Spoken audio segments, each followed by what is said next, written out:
Technically, Watchmen qualifies as a superhero movie, but also not.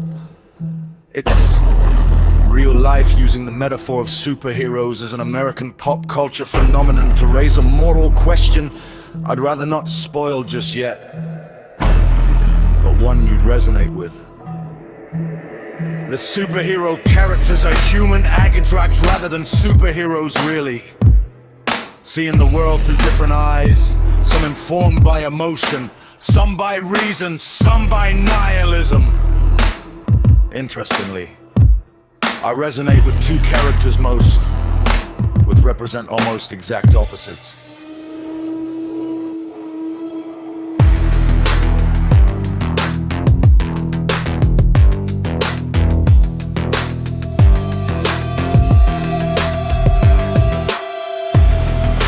One is raw emotion, preferring values like truth and justice over peace, and being unwilling to compromise and wanting to eradicate the evils in this world that made soul both pure and black at the same time.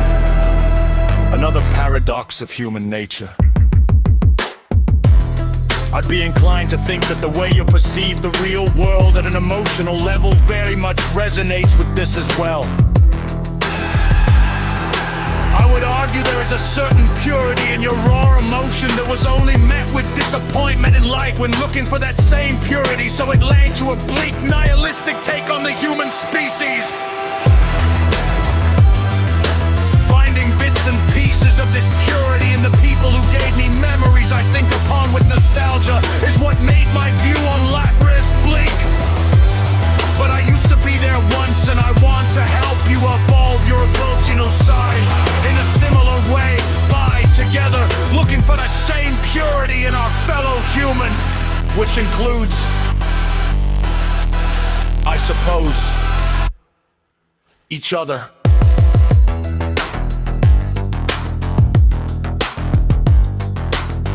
The other character is almost the exact opposite.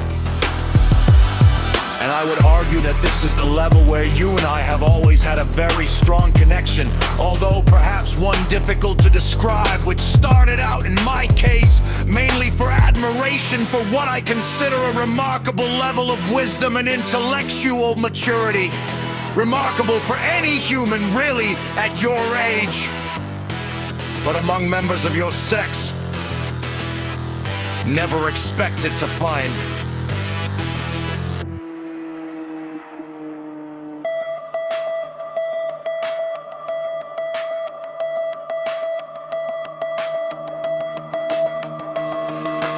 One is abstraction to the point not just humanity, but even life becomes unrelatable and somewhat meaningless, as an ant is meaningless to the average human. Yet while the last woman he loved accused him of failing to see the world through her eyes, it was she that failed to see the world through her eyes. Yet, her finally allowing him to see the world through his eyes and learn something about herself she wished she didn't know. Yet that very experience helped him see the world through human eyes again, and define the word miracle in the most peculiar way.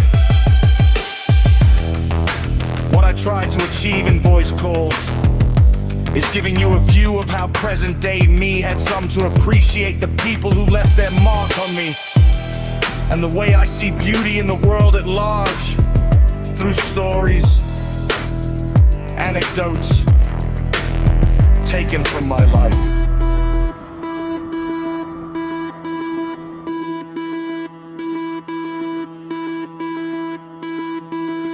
This, because I realize that it's these anecdotes, these stories, these people are what made me who I am today, and which affected my way of looking at people in the world at large throughout my adult life.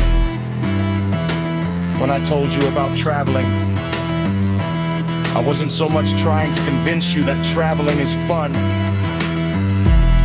but rather how these transform me, personally, one way or another, often through individuals I met, food I tasted, or photographs I made along the way. Further, I've come to realize, in time, right life or a wrong life, only a meaningful life. And that the journey gives more meaning than the destination. But the people who join you on your path matter even more than the destination.